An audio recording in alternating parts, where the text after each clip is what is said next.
Dating was supposed to get easier. That was the promise. More people, more access, more choice. Yet for millions of people today, dating feels harder, colder, and more fragile than ever before. Not because attraction disappeared, and not because people forgot how to connect, but because something fundamental changed in how choice itself works. What we are living through now is not a dating failure. It is a choice overload problem, one that quietly reshaped relationships without most people noticing. This is what psychologists call the paradox of choice. And in modern dating, it has become one of the most destructive forces no one talks about. For most of human history, romantic choice was limited.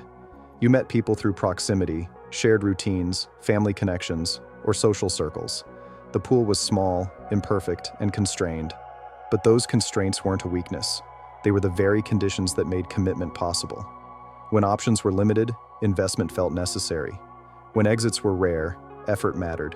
Modern dating removed those limits. Dating apps and social platforms turned potential partners into an endless stream of profiles. Geography disappeared, social accountability vanished, rejection became silent, replacement became instant. On the surface, this looks like freedom, but psychologically, it creates a very different outcome. When choice becomes unlimited, satisfaction decreases. Instead of asking, "Is this person good for me?" people start asking, "Could there be someone better?" That question never settles. It keeps attention pointed forward, not inward. Every connection becomes provisional. Every interaction feels temporary. Commitment starts to feel like a risk rather than a reward. In this environment, people don't choose partners. They sample them. Small imperfections that would once be accepted now feel disqualifying. Normal human flaws become reasons to disengage. Discomfort, boredom, or emotional friction are no longer signals to communicate. They are signals to swipe again.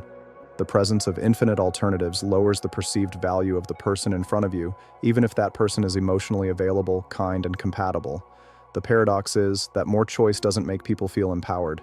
It makes them anxious. With every decision comes the fear of choosing wrong. And with dating, the cost of choosing wrong feels high. So people delay decisions. They keep options open. They avoid defining relationships. They resist commitment, not because they don't want it, but because committing means closing doors, and modern dating trains people to fear closed doors more than emotional emptiness. This is why so many relationships today exist in a gray zone. Not together, not apart. Talking, but not building. Interested, but not invested. Choice overload rewards ambiguity. It allows people to stay emotionally unaccountable while still feeling connected. Men experience this paradox differently than women, but both feel its weight. Many men feel that no matter how much effort they invest, they are always competing with unseen alternatives. Attention feels conditional, interest feels fragile. This creates hesitation, emotional withdrawal, or overperformance, none of which lead to stable connection. Women, on the other hand, often experience an abundance of attention without clarity. Messages, matches, and interest arrive easily, but consistency does not. Choice creates motion, not direction. The result is emotional exhaustion rather than security. The paradox of choice does not create winners, it creates churn. Another consequence of endless options is comparison.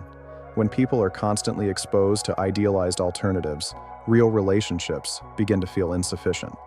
Even healthy connections start to feel dull compared to imagined possibilities. This doesn't mean people are ungrateful. It means the human brain is not designed to evaluate infinite comparisons fairly. No relationship can compete with fantasy.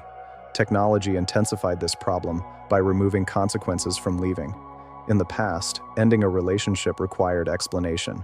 Today, it requires silence. Ghosting became normal, not because people became cruel, but because systems remove the cost of avoidance. When exits are easy, endurance disappears. This changes how people behave from the very beginning. They invest less emotionally. They reveal less honestly. They protect themselves by staying replaceable. But connection cannot grow where replaceability is normalized.